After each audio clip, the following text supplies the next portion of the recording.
Après une pause de près de 10 ans, Michael Scofield est bien survivant. Et Prison Break est enfin de retour. Et je dois dire que je n'avais pas beaucoup d'espoir pour cette nouvelle saison. Mais après avoir regardé tous les épisodes qui sont sortis jusqu'à présent, ce fut une agréable surprise. Bien qu'elle ne soit pas encore arrivée à la hauteur de la première saison de Prison Break, ce n'est pas grave. Il serait ridicule de les maintenir à ce niveau. Cette vidéo contient des spoilers pour les 4 premières saisons de Prison Break, mais pas pour la dernière. Si vous êtes en train de regarder les épisodes précédents, je vous conseille de cliquer tout de suite. Voici 11 faits que vous ne connaissiez pas sur Prison Break. Même après la fin de Prison Break, Wentworth Miller et Dominique Purcell se verront encore beaucoup.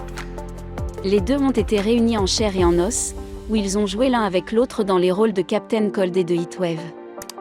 Ils ont même réussi à se faufiler dans quelques références à Prison Break.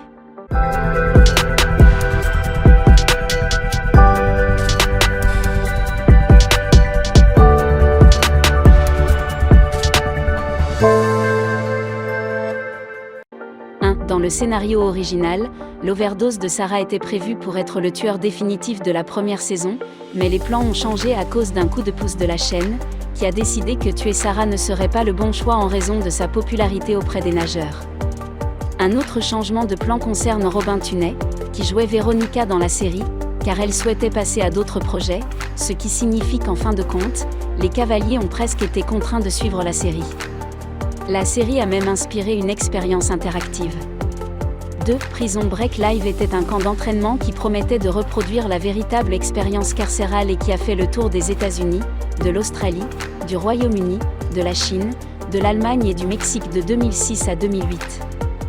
Les personnages de Tony n'ont pas été les seuls à mourir prématurément ou à quitter la série pour travailler sur d'autres projets. Lan Garrison, qui jouait le rôle de David Twiner, un Polski, a quitté son grand rôle pour tourner un film avec Mark Wahlberg. La transition s'est faite sans heurts, les 8 de Fox River ayant disparu les uns après les autres. John Billingsley a été remplacé par Jeff Perry pour le rôle de Terrence Steadman car l'acteur était occupé par le tournage de The Nine tandis que Nadine Velasquez n'a joué que la sucrose Beyoncé Marie Cruz dans l'épisode pilote avant de quitter le film pour My Name is Earl, et a été remplacé par Camille Gulati pour le reste de son parcours. En revanche, Rockman Dunbar ne devait figurer que dans 2 épisodes, mais il a été promu au rang de personnage régulier de la série. 3. Dans les années 1960, un jeune homme de 16 ans a été emprisonné à tort avant d'être libéré par son frère et de passer 4 ans en cavale. Cela vous rappelle quelque chose, n'est-ce pas? C'est l'histoire de Robert et Donald, qui s'inspirent de leurs expériences et transforment leurs souvenirs en un manuscrit qu'ils envoient à la Fox en 2001. La chaîne a refusé l'histoire, mais en 2005, le président Break est né et 1 an et demi plus tard, les frères américains ont intenté un procès à la Fox, mais rien n'a vraiment abouti, ce qui est un peu dommage si c'est ainsi que les choses se sont passées. Il est assez ironique que l'homme ayant le plus d'expérience derrière les barreaux soit l'acteur Stacy Keach, qui joue le rôle de Ward en Pop dans 1984. Il a été condamné à 9 mois dans une prison britannique après avoir été pris en possession de 1,3 onces de cocaïne à la suite d'un vol en avion. Il a été libéré au bout de 6 mois. À son retour aux États-Unis, il s'est engagé à sensibiliser les autres à la gravité de la toxicomanie. Lorsque Stacy Keach a joué dans Prison Break, il s'est inspiré de son ancien directeur de prison. 4. Il est impossible d'imaginer Prison Break sans Wentworth Miller dans le rôle principal de Michael Scofield. Il s'agissait d'un personnage emblématique qui reste à ce jour une figure légendaire de la télévision. Mais Wentworth Miller a bien failli rater le rôle. Sarah Wayne Callie a été la première à être engagée, et l'audition de Miller n'a eu lieu qu'une semaine avant le début du tournage. Johnny Messner et Eric Dane étaient les 2 prétendants au rôle de Lincoln, mais les responsables de la série n'ont pas réussi à les départager et ont finalement trouvé Dominique Purcell, qui a obtenu le poste. Wentworth Miller a d'abord attiré l'attention du producteur exécutif Brett Ratner, après avoir auditionné pour jouer l'homme d'acier dans son film Superman avorté.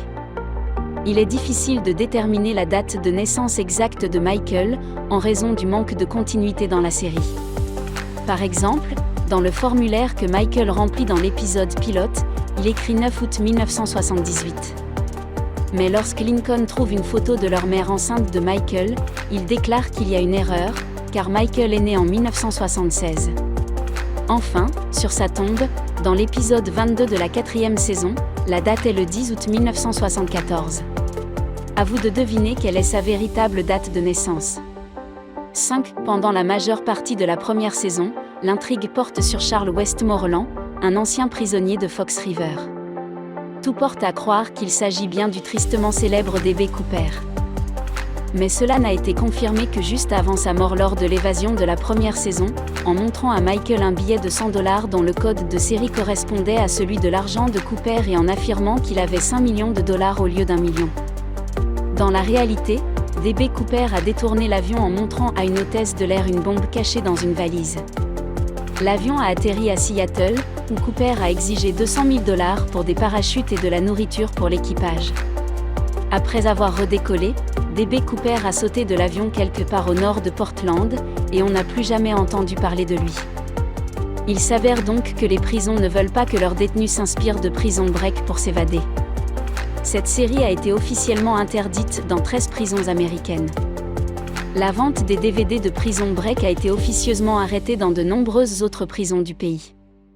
6. Il y avait une cellule en particulier qui effrayait tellement l'équipe qu'elle ne voulait même pas y entrer. Il s'agissait de l'ancien bureau du tueur en série John Wayne Gacy, et Dominique Purcell l'a occupé tout au long de la première saison, affirmant qu'il s'agissait du meilleur endroit pour abattre ces adolescents. Gacy a été condamné pour 33 meurtres ainsi que pour une série d'autres crimes violents. Il était connu sous le nom de clown tueur en raison des services caritatifs qu'il rendait lors de collectes de fonds, de défilés et de fêtes d'enfants, où il s'adressait à son pogo le clown. Toutes les scènes de la prison de Fox River dans la première saison ont été tournées au Joliet Correctional Center. La prison a fermé ses portes en 2002. Mais la cour des blocs cellulaires et l'infirmerie étaient bien réelles.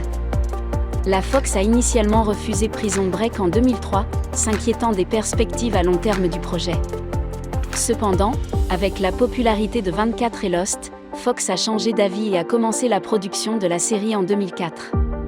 Après que la Fox a refusé Prison Break en 2003, la série a été proposée sous la forme d'une mini-série en 10 parties, à l'instar de certaines séries classiques de HBO telles que Bandy Brothers.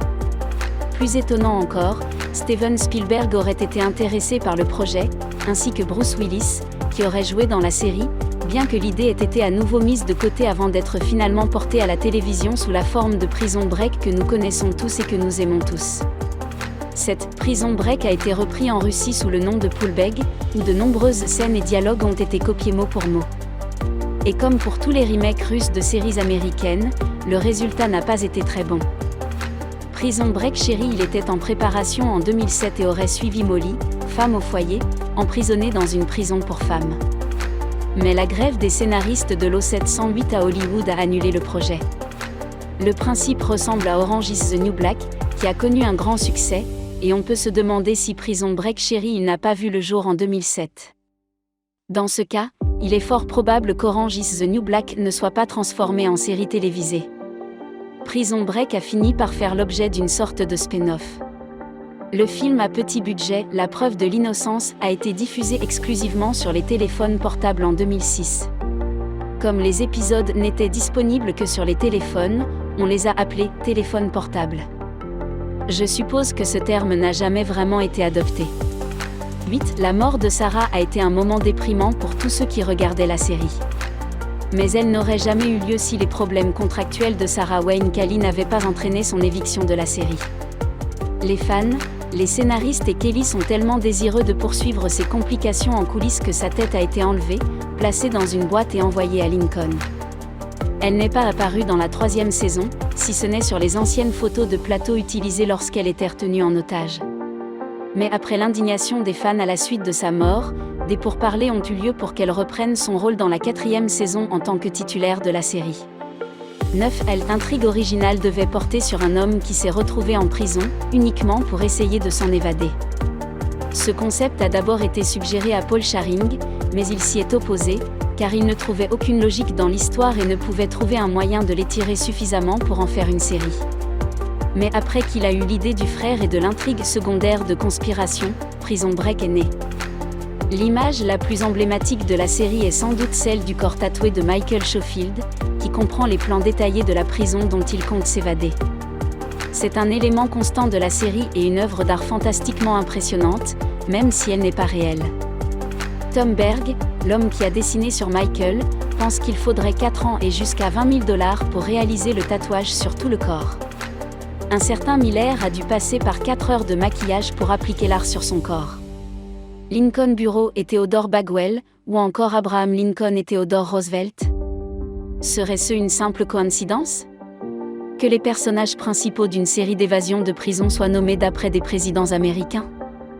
Peut-être pas, car Michael Scofield, Benjamin Miles Warnock Franklin et Alexander Mahone portent le même nom que les hommes politiques Edward Schofield, Benjamin Franklin et William Mahone. En outre, le nom de Paul Kellerman a été inspiré par Roy Kellerman, l'agent des services secrets qui se trouvait dans la voiture lors de l'assassinat de John F. Kennedy. 3 acteurs de Prison Break ont signé pour The Walking Dead après la fin de la série. Il s'agit de Sarah Wayne Callie, qui joue Laurie Grimm, Michael Kudlitz, qui joue Abraham Ford, et Andrew Rothenberg, qui joue Jim. Robert Knepper, qui joue T-Bag, a déclaré qu'il avait basé la coiffure de T-Bag sur celle de ses anciens professeurs de sciences, car il avait toujours une mèche poufie qui dépassait à l'avant des 17 personnages réguliers de la série, sauf Veronica Donovan et Sophia Lugo, qui n'ont jamais été arrêtés. Dans l'épisode 20 de la première saison, il y a une séquence de réflexion contenant la chanson thème de House MD. Je ne me souviens pas à quoi ressemblent les marches. Une série télévisée dans laquelle de nombreux acteurs réguliers sont apparus en tant qu'invités. Miller est apparu dans l'épisode Charity Case, tandis que Purcell est apparu dans Infidelity, Stairway to Heaven, et Robin Tunney a également fait des apparitions en tant qu'invité dans la série. Lincoln Burrows devait être exécuté sur la chaise électrique. Même si ce n'était pas la principale méthode d'exécution dans l'État de l'Illinois. 11. La chaise électrique a été incluse dans le scénario en tant que peine de mort, essentiellement pour choquer. Depuis, l'État a complètement aboli la peine de mort. La Fox River est en fait une vraie rivière. Elle traverse l'ouest de la région de Chicago, près de Joliet. Prison Break a été la première série télévisée à être diffusée en Blu-ray. Souvenez-vous du Chardonneret européen.net. Il s'agit du forum en ligne que Michael a mentionné à créer comme un moyen de communiquer entre eux en toute sécurité. Eh bien, le forum a réellement existé à l'époque, il y avait un fil de discussion intitulé « Attention, Michael n'a pas tenté de piéger Michael » et un fil intitulé « The Bag Still Got the Bag » où Mahone faisait semblant d'être super courageux, et encore une fois, essayait de piéger Michael. Merci beaucoup d'avoir regardé cette émission. S'il vous plaît, laissez un like et abonnez-vous. Ma prochaine vidéo sera sur Pulp Fiction, qui est mon film préféré de tous les temps. À la prochaine fois.